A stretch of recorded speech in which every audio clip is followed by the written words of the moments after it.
Hello. हाँ भाई वीरेंद्र बोल रहे हैं। हाँ बोलिए।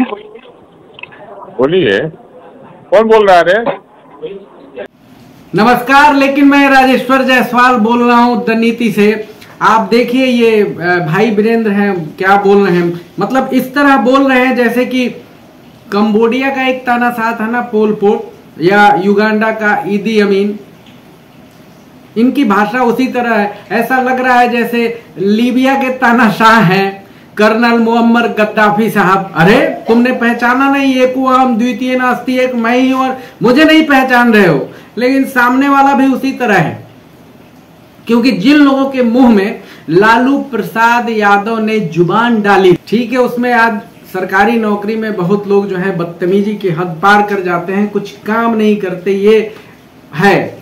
लेकिन उसकी भी जुबान सुनिए और देखिए, बात तक आप सुनते रहिए। हम लोग बात भी करेंगे, विश्लेषण भी करेंगे कि उसकी बातचीत कैसी है।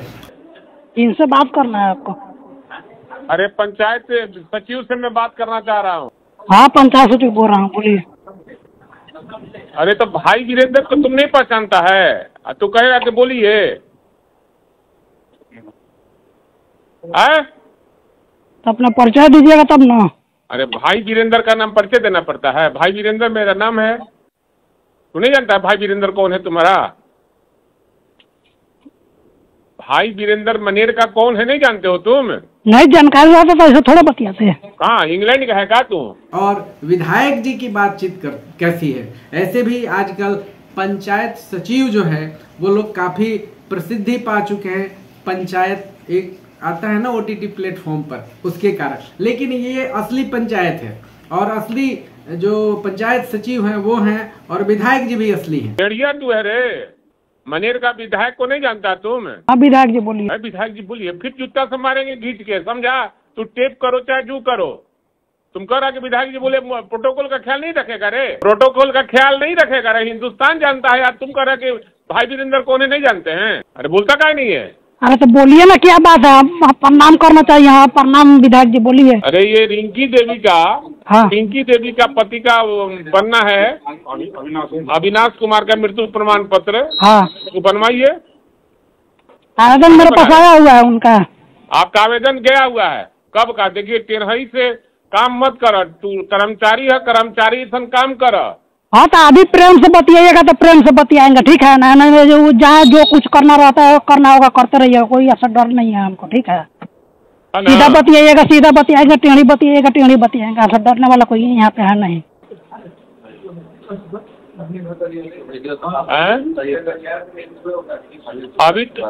अरे तुम इस तरह का भाषा बोलेगा रे? हाँ पहले आप ही ना उस भाषा में बोल रहे हैं। आप जनप्रतिनिधि है तो आपको पहले प्रेम से बात करना चाहिए, पूछना चाहिए कि हाँ आपके पास आवेदन। कर्मचारी बोल रहे हैं तो हम कर्मचारी बोल रहे हैं, हम कहा भाई वीरेंद्र बोल रहे हैं। तो कौन भाई वीरेंद्र? हाँ तो हम नहीं जानते थे यहाँ के विधायक का क्या, विधायक जी का क्या नाम है? तू नहीं जानता है? तुम विधायक जी का नाम? हाँ नहीं जानते थे। तो तुमको नौकरी करने का अधिकार नहीं है मनेर में? जब नहीं जानता अपने प्रतिनिधि का नाम तो जाके लिखित दे दीजिए, ट्रांसफर करा दीजिए। ट्रांसफर नहीं? हाँ अब दूसरा बात हो जाएगा ना, ट्रांसफर। उतना धमकी मत दीजिए, उतना धमकी से कोई डरना न जा रहा है। दूसरा बात हो जाएगा, क्या हो जाएगा? कहाँ कह रहे तू? अरे काम का बात कीजिए ना, क्या काम है? मैंने काम कहा ना। हाँ मैंने काम कहा ना। तो प्रोसेस में गया हुआ है, ये सर को ऑफिस में आवेदन जमा है, वहाँ से जिला लॉगिन में जाएगा, वहाँ से फॉरवर्ड होके आएगा, इसी होके अनुशंसित होकर तब हम लोग के लॉगिन में आएगा तो बनेगा। दरअसल बिहार की जो कार्य संस्कृति है दोस्तों, उसमें इस तरह की हरकतें जो है पंचायत में, ब्लॉक में, स्कूल में, कॉलेज में, या जितने भी ऑफिसेस हैं, सरकारी दफ्तर हैं, उसमें ये सब होता रहता है। ये कोई नई बात नहीं है, बल्कि अब तो जो प्राइवेट ऑर्गेनाइजेशंस हैं उसमें भी ये सब चीजें होती रहती हैं। प्राइवेट में भी पैसे वगैरह चलते रहते हैं। तो ऐसा नहीं है, पंचायत सचिवों से बहुत लोग तबाह हैं। भाई वीरेंद्र जो है, उनके डांटने से कोई दिक्कत नहीं है, उनका तरीका गलत था। उनका तरीका गलत ये है कि वो जूते से मारने की भी बात कर रहे हैं। अब सुनिए क्या कह रहे हैं, जूते से मारूंगा।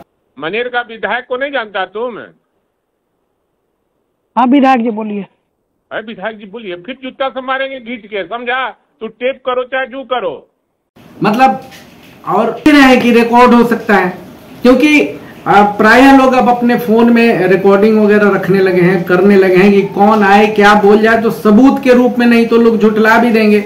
अभी कुछ ही दिनों पहले की बात है कि मोतिहारी में भी एक कांड हुआ था, उसमें भी पंचायत का एक कोई था सदस्य और मंत्री जी बोल रहे थे, मंत्री जी ने गलती से उसको चमचा बोल दिया और उसने भी पलट के जवाब दे दिया कि हम चमचे वमचे नहीं है आपके, और करते करते बात आगे बढ़ी और फिर दोनों एक दूसरे के खानदान पर चले गए और बस हो गया, बहुत कुछ हो गया था। उसमें भी काफी खबरों में भी आया था, उसमें बात काफी आगे तक बढ़ी थी। लेकिन ऐसी घटनाएं रोज होती रहती हैं। ये मामला कुछ ज्यादा बड़ा हो गया क्योंकि अब चुनाव का समय है। एक बात मैं और बताऊंगा, तेजस्वी बहुत मेहनत कर रहे हैं, उनके कुछ लोग भी बहुत मेहनत कर रहे हैं। दिल्ली से स्ट्रैटेजिक प्लान करने के लिए, रणनीति बनाने के लिए बहुत लोग आए हुए हैं, लेकिन इस तरह की जो घटनाएं हैं वो दुर्घटना में बदल जाती है। ठीक है, और जितनी भी रणनीति होती है उसका क्या होता है, उस नीति की कैसी दुर्गति होती है, ये सब आप लोग समझते हैं। वो जो भी योजना लेकर आते हैं, जो भी स्कीम लेकर आते हैं, तो इस एक गलती के कारण या इस तरह की एक गलती के कारण बहुत कुछ हो जाता है। मैं इसलिए बार बार कहता हूं कि जो ये पार्टियां हैं, ऐसे जो दल हैं, तो वो लोग अपने राजनीतिक लोगों को या कार्यकर्ताओं को इस हिसाब से प्रशिक्षित नहीं करते कि कहां क्या होना चाहिए। अगर कार्य संस्कृति बहुत बेहतर डेवलप की गई होती तो पता चलता है कि कैसे काम लेना है, उसका ट्रांसफर हो सकता है, सस्पेंड हो सकता है, बहुत कुछ हो सकता है। लेकिन अगर शुरू से ऐसी हालत रहती तब तो वो प्रोटोकॉल की बात कर रहे हैं, ऐसा कोई प्रोटोकॉल नहीं होता है। होता होगा दुआ सलाम का प्रोटोकॉल होता होगा, लेकिन जरूरी नहीं है कि बस जैसे ही विधायक जी ने फोन किया और वो कांपने लगे, ऐसा कोई प्रोटोकॉल नहीं होता। हो सकता है वो नहीं जानता होगा, उसकी गलती है, उसे जानना चाहिए कि हमारे जनप्रतिनिधि कौन है, ये जानना चाहिए। लेकिन इसका ये मतलब नहीं है कि नहीं जानता है तो आप उसको धमकाने लगे, जूतों से मारने की बात करने लगे, और आपको ये पता नहीं है भाई वीरेंद्र की आपके इस एक शब्द को कैसे दूसरे लोग उठा लेंगे। भाजपा या विरोधी पार्टियां जो हैं उसमें एक जनसुराज भी है, वो लोग कैसे इसको हाथों हाथ लेके प्रचारित करेंगे ये आपको नहीं पता है, और इससे आपका काम बहुत ज्यादा खराब होगा। आपका नहीं होगा, पार्टी का काम खराब होगा। जो लोग जमीन पर मेहनत कर रहे हैं तरीके से, वो जान रहे हैं कि इसका प्रतिफल क्या होगा। दरअसल अपने यहाँ बहुत सारे जो विधायक हैं या जनप्रतिनिधि हैं, उनको ये भ्रम हो जाता है कि सारी दुनिया हमें जानती है। उनको ये भ्रम नहीं पालना चाहिए। पंचायत सचिव ने वो बता दिया नहीं जानते हैं, बाद में क्या है, यहाँ जो संस्कृति विकसित हुई है उसका उसने परिचय भी दिया कि वह भी कितना बदतमीज है, कितना नालायक है। उसने ये बता दिया कि आपको जो करना है कर लीजिए। काम नहीं किया होगा ये भी हो सकता है। बहुत लोग उसके पक्ष में भी आए हैं, बहुत लोग भाई वीरेंद्र के पक्ष में आए हैं, लेकिन मैं किसी के पक्ष और विपक्ष की बात नहीं कर रहा हूं, क्योंकि ये कार्य संस्कृति जो है ये दोनों लोगों ने मिलकर, जनप्रतिनिधियों ने और जो जनता के सेवक हैं, जो सरकारी लोग हैं, इन लोगों ने मिल करके बनाया है। तो कम से कम ये भ्रम तो नहीं पालना चाहिए भाई वीरेंद्र को कि हमें सारी दुनिया जानती है। अच्छा, एक बात और देखिए, पंचायत सचिव जी ने बोला ना कि ठीक है अब मैं पहचान गया, बोलिए ना मैं प्रणाम करता हूँ विधायक जी। प्रणाम विधायक जी। अरे तो बोलिए ना क्या बात है, प्रणाम करना चाहिए। हाँ प्रणाम विधायक जी, बोलिए। मतलब घुमा के दे रहा है उनको वो, और वो बात समझ नहीं रहे। उनको ये समझना चाहिए कि सामने वाला कैसा है, उसके बाद एक्शन लेना चाहिए। इसमें बस लिख के देना था उनको, और ज्यादा कुछ तो करना नहीं होता है। और जो सीनियर टॉप ऑफिशियल्स होते हैं उस पर काम करते भी हैं। हाँ, अगर मतलब प्रशासनिक व्यवस्था में ही ये है कि नीचे से ऊपर तक साठ गांठ करना है, जनता को परेशान करना है, काम ठीक से नहीं करना है, तब उसकी बात कुछ और है। लेकिन कार्य संस्कृति आपने जो डेवलप की है, लोगों को जैसा आपने प्रशिक्षित किया है, बनाया है, तो उसका जो प्रतिफल होगा वो तो आपको भोगना पड़ेगा। तो दोस्तों, आपको अगर हमारा ये वीडियो ठीक लगा हो तो कृपया इसको लाइक करें, कमेंट करें, शेयर करें और सब्सक्राइब करें।